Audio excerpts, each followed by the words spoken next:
Isa ka ba sa TBS na sa daliri pinasuan? Hanggang na parang kuwebang madilim, walang lagusan. Malagim ang sasabitin bago mo pa marating ang liwanag ng iyong buhay na palaging alanganin. Hindi ka tatagal kung may taga ka sa dibdib. Kailangan lagi kang handa sa tutuklaw sa iyong panganib. Dahil dalawa lang yung pwede mo ditong kahantungan, sementeryo lang o sa kulungan ng mga halang. Simula na aking pasukin ang pintong walang labasan, hindi ko matiyak kung ito pa ba ay may lagusan. Alam kong sandamo ka lang nakaabang sa akin, nasuntok sa kaliwat kanan, di ko alam kung saan nanggaling. Habang nakapiring ng tela ang mga mata, ginugulpi ng bawat taon na miyembro sa loob lamang ng 30 segundo. At pagtapos papasuan sa daliri, magsisilbing patunay na ika'y isang kasapi ng trubang style na respetado dito sa Pinas. Pula man o asul, banderang pilit na tinataas. Lahat yan isang katas mula sa veterano uno. Nagngangalan Joseph Satan, ni respeto ng husto, ni respeto rin si Maynard bilang veterano dos. Isa sa kumanta ng homeboy na hindi malalaos. Kinilala rin ng veterano tres, yun ay si Rino,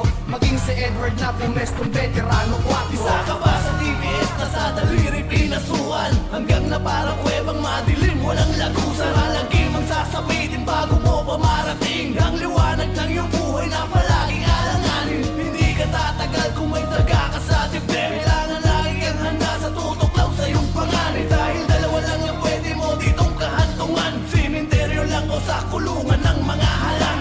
Ganap na Mayo 5, anibersaryo na naman. Mga veterano OG homeboy ay nagtutumpukan sa iisang lugar, iba't ibang hud pa nang galing. Bawat hud ay may nire-respetong hari kung ituring. Bitbit ang mga kawal mula sa pinaghari ang kalye. Bawat isa naganap ang pangalan sa kanilang baluarte. Parte na sa paksang ito, pangalang Melvin Monyo. Nagmula pa sa Baklaran sa gawin ng Tomas Claudio. Maganap ang pangalan mula timog hanggang norte. Mahilig sa armas na 4-5 di kalibre, hanggang sa mapadpad sa aking kinalakihan sa lugar ng Cavite kung saan may isang kilalang pangalan na umugong bilang si OG Mako. Tubong Pasay na kalbong tisoy na may pagkabordado, at sila'y mga original na gangstang nakilala ko, na handang magbuwis ng buhay para sa kinahanayang grupo. Isa ka ba sa TBS na sa daliri pinasuan? Hanggang na parang kuwebang madilim, walang lagusan. Malagim ang sasabitin bago mo pa marating ang liwanag ng iyong buhay na palaging alanganin. Hindi ka tatagal kung may taga ka sa dibdib. Kailangan lagi kang handa sa tutuklaw sa iyong panganib. Dahil dalawa lang yung pwede mo ditong kahantungan, sementeryo lang o sa kulungan ng mga halang. Marahil ay marami ang nagtataka kung sino ba ang sumulat nitong awit na mumulat sa mata ng mga hindi alam kung anong tunay na ganap. Pag hinamak ng pasuki ng istoryang alamat na sinali ko sa sulatan na binahagi sa akin ng isang kilalang veterano, Paranaque Clarme, o mas kilala sa pangalan Joey Cupido, na walang pinapanigan, kulak asul man ang dugo. Siyang nagsilbi kong gabay sa aking paglakad pasulong, sumaludo true mispeto sa respetadong sasalubong. Huwag mong ikahiya kahit ikaw ay homeboy lang, dito mo matututunan makisama ng lubusan. At di rin kalaunan ay nakaharap ko na